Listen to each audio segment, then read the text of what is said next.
This video is all about an adventure we took recently, a 1,200-mile camping road trip in a itty-bitty car. It was a hell of a good time. Mary and I are on our first day of our 5-day camping road trip. You might be thinking, Mark, that's me. You have two capable, comfortable Toyotas sitting at home. Why on earth are you driving that thing? Well, let me tell you, people, this is America. And in America, we have the freedom, no, the right to make bad decisions. Follow along. The first day was pretty uneventful, except for meeting this guy. There's some of the Bradley GT parts right here. There's two brand new manuals, assembly manuals. Well, they ain't new. Well, we were going down the state highway, and there was a dune buggy for sale out in this guy's front yard on this farm. Maxi taxi. A maxi taxi, like I need another project vehicle. But I looked over further, and I saw a bunch of other cars sitting behind the house. So we turned around, came back, and it turns out this guy has been collecting Volkswagen parts for decades. He's especially got a whole bunch of Bradley GT bodies. One is complete with the interior on a frame and everything. He had a bunch of rotted out things, VW things, sitting there. And then he took us into the barn where he had another dune buggy, which is pretty cool. And then he took us into his basement of his house. Jeez. Which was, it was kind of creepy going into some dude's basement of his house. But we went anyways because he promised there was parts down there. And he had barrels and barrels and totes full of parts that he's collected all these Volkswagens and then, even the trashed ones, and took all the parts off of them and saved everything. Even had this old bus that had all kinds of stuff in it. We're going to do a separate video on that a little later, so stay tuned for that. That was pretty fun. It was fun. But the rest of the day was pretty boring, so we won't bore you with that. We did make camp at a state park down by, where were we? Down south of Danville somewhere. And this trip is pretty much all about going on a big loop trip in Illinois. We did go into Indiana for a little while, don't tell anybody, but it was mostly in Illinois. The second day started off with a light rain, and so we went to a nearby town to get coffee instead of making it. Well, plus we forgot cups. Yeah, we forgot cups. And that is when the trip really got derailed. We pulled outside the campground to let this thing warm up because it's a little loud. And the windows were fogged up, so I turned on our diesel heater, and that works wonderfully. This is the first time we really tried it, defrosting, and I'm really happy with it. We did a complete install video on our diesel heater. I'll put the link to that video down in the description. And it's nice and toasty warm, which I like.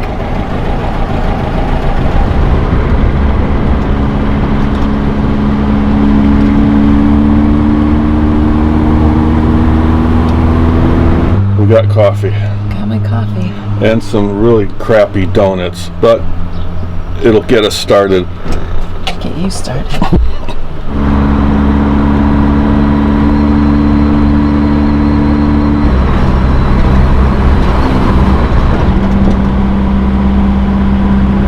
I totally screwed up this morning. See, we're following a route I put in Gaia GPS that's on the phone, and I accidentally turned left instead of right. So for the last hour and a half, we've been traveling north when we should have been traveling south. So yeah, we're north of Terre Haute, Indiana right now somewhere. So I'm going to get on a highway and try to make up time going south. It's not like we've got anywhere to be. No, we don't. It's raining, so we can't do anything outside. So, oh well, it's just that we wasted a good maybe 3 hours. But we'll be all right. Onward we go. So, wouldn't you know, as soon as we got on this busy, high-speed 4-lane highway, it started raining buckets. And the windows started fogging up. Yeah. Who knows why? We know why now. Something interesting happened with the car just a little bit ago. I'm going to tell you this story in two separate small stories. Number one, about a year ago, we were on our first trip with this thing, 3 days or so, and one day it rained really bad. And that's when I noticed that the windshield leaks right here through the rubber in the inside. As you can see, I still haven't fixed it.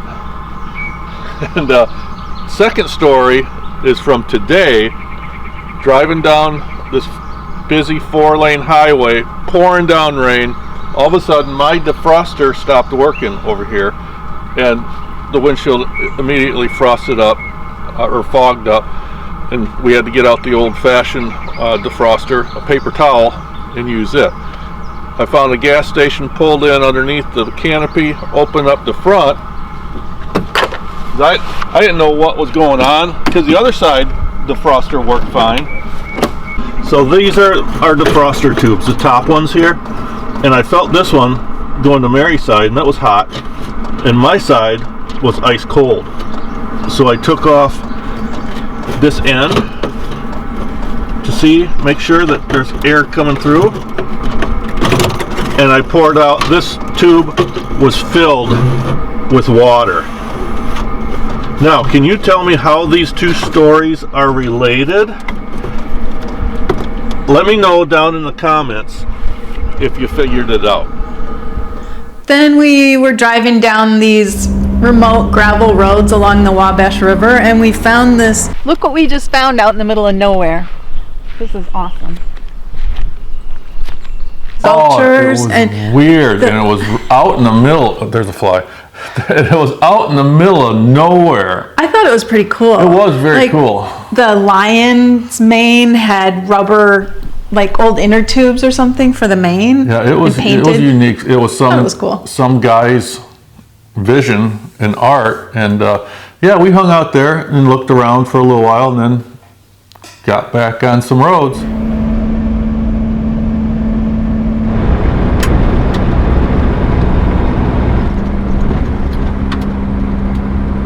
We went across this super sketchy old toll bridge going into Indiana, and they're taking it out, so we were really kind of lucky to get that last. They were in the process of building a section of it. It was actually two bridges. It went over a section of water, then there was an island, and then it had a second bridge. And they were already working on replacing the first one. But this bridge was really sketchy, man. The inside, the middle of it didn't have any tread where your tires go, and it was probably about this wide, so it was kind of sketchy with this little car because it's not much wider than that, the wheelbase. So yeah, I was a little nervous, of maybe falling into that open area, but it was pretty cool and very rickety. I'm surprised that they still allow people to drive over it. Then we found a few older, not so sketchy bridges, and we had to reroute around a closed road. Yeah, we got down on some dirt roads, farmer access roads. They were legal for us to drive down, but they were unmaintained, and it was right along the Wabash River, right along it. And this might be the end of the line. We may have to turn around. Take a look.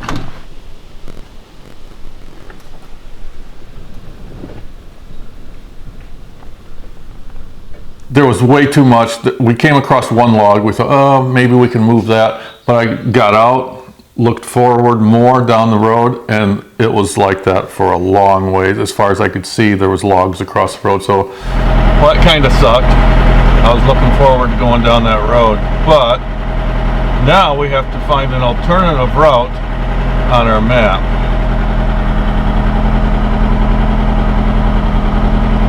So clearly we can go up this way, and that should get around all that mess. It looked like it was flooded recently really bad, and it drug all those trees up on the shore. So, oh well, we'll just go around it.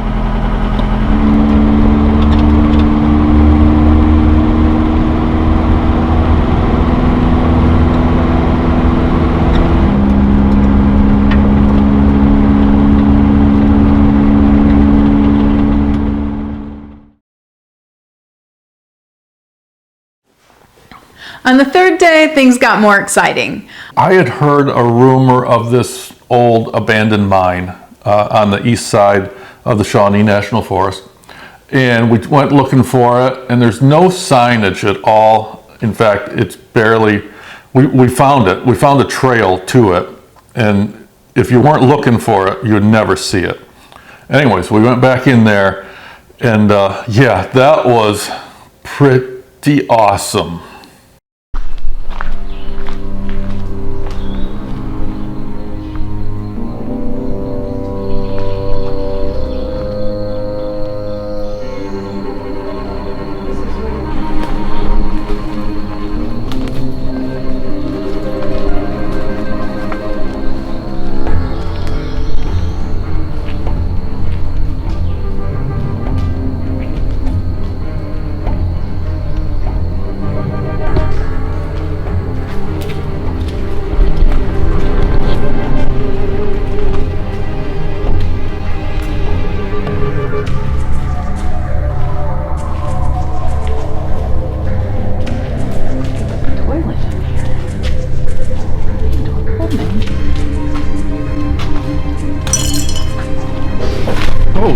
What was that? There's a buzzard up there. Yeah,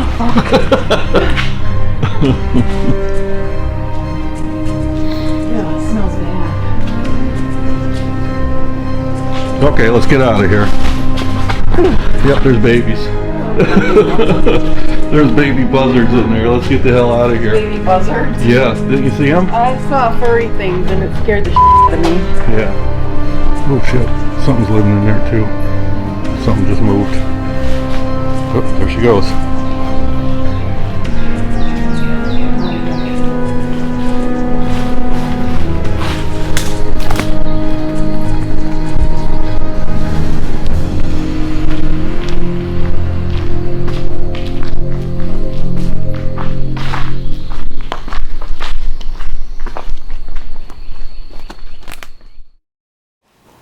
Next, we went on to Garden of the Gods, which is pretty spectacular Yeah, for Illinois. It's yeah. a lot of rock formations. Yeah, we've been there many, many times, and every time we go through the area, we have to stop because it is spectacular. And yeah, they have a short trail, so that's all we did on it because we had so much planned for the day. We just took the short trail through the big rock formations right there. But they have a campground there, picnic area. It's a nice place. Next up, we went down some primitive roads, and the best one was probably that Eagle Mountain. We were crawling over some rocks and going through some little creek.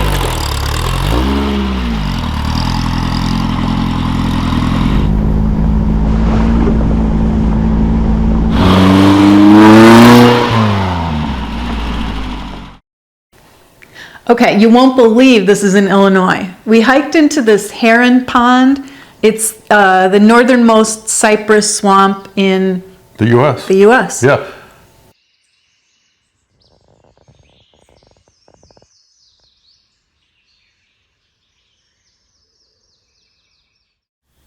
Towards the end of the day, we found another very primitive Forest Service road on the far west side of the National Forest. And it was fun. We were on it for a long time. It's very dense woods. Most of the way it's like a one-lane, really primitive gravel road. And we were kind of up at the north end, and we were supposed to go over and get back on the state highway, but this is where we stop. Supposed to be a road, supposed to be a bridge. Bridge has been gone for years, it looks like. So we'll just have to take a look at the map, turn around, and figure out an alternative path, because there is no way this little bug's going to get through that. So the whole point of getting across the bridge was to get to this campground. Yeah. So we ended up staying at a campground, National Forest campground near Ada, Illinois. Ada or something like that. Yeah. Nice little place. Very little used. There was only 3 other campers there. Then, of course, it started to rain again. It poured all night long. I bet you we got like 3 inches of rain. Oh, at least. It really hammered us. And it was still raining some in the morning when we got up. The fourth day started off with more excitement. Yeah, a bit of a glitch occurred. I have this little tarp thing that I made that covers up the engine for times when it's raining, keep the water out of the ignition and everything. But I put it on in such a hurry the night before that I didn't have it sealed at the top, so water was just running off the back window right down onto the engine, and it would not start. The ignition got soaked, and in the process of trying to start it, I wore the battery down. And this little bug, it likes to have a lot of voltage to get started, and I ran it down to like 11.6 volts at the coil, and it didn't like that at all, so it wouldn't start. So I went and found a nice gentleman who gave us a jump start. Yeah, there was only 3 other campers in total in the whole big campground, and luckily this guy, and he was packing up, getting ready to take his grandchildren back home. Yeah, he jump started, and the bug then just started right up once it had enough voltage going to it. And then, yeah, we started off. Oh, also, I almost forgot. In the process of trying to start it, the throttle cable came off at the carburetor. So It was a bit of a cluster. it was a big cluster. And that's why you're not seeing any footage of that, because that was a very Frustrating time. very frustrating time. But we got through it. Now we're starting to head back up north towards home. And yeah, coming out of the National Forest and through other sections of the National Forest, we found gravel, dirt. There was even a section of brick road in this little town we went through. That was pretty cool. It's kind of south of Springfield. We got onto the old Route 66, which is pretty cool. It's very historic. It's a lot of fun. My favorite part is the big statues. That was back when advertising was cool. And they have a lot of restored service stations along the way too, that are museums and little shops and stuff you can stop at, get some photo ops, you know, with your car parked out front. We even came across a pretty long section, maybe a mile long, of the original Route 66 that was paved with bricks. So our last night we were going to get a hotel room for the night, but we were so close to home we just decided to keep driving and sleep in our own beds. Yeah, we made pretty good time on our 4th day. So we were only like 2 hours from home when we normally would have called it quits. Well, 2 hours in the bug is like 4 hours in the Forerunner. It's a lifetime. I tell you what, the bug is a lot of fun. Don't get me wrong. It's a very visceral driving experience. You feel everything. You have no cruise control, no climate control, no traction control, no power steering, no power brakes. You're it's a close 4-speed. together. You're very close days. together, and you're bouncing. And you're always doing one of these numbers, you know. And but it's so fun. But 4 days, and we drove for anywhere from 9 to 10, 11 hours each day. And oh my God, my back was killing me, and I was ready to get out of this thing anyway. So yeah, we buzzed it on home. But all in all, it was a great trip. Oh, it's an awesome trip. Yeah, we're going to be doing another one in that vehicle here in a couple months, going north this time, and that's going to be as much fun, maybe even more. So stay tuned for that. If you like this video, hit that like button and leave a comment below. And we hope you consider subscribing to our channel. Thanks for watching.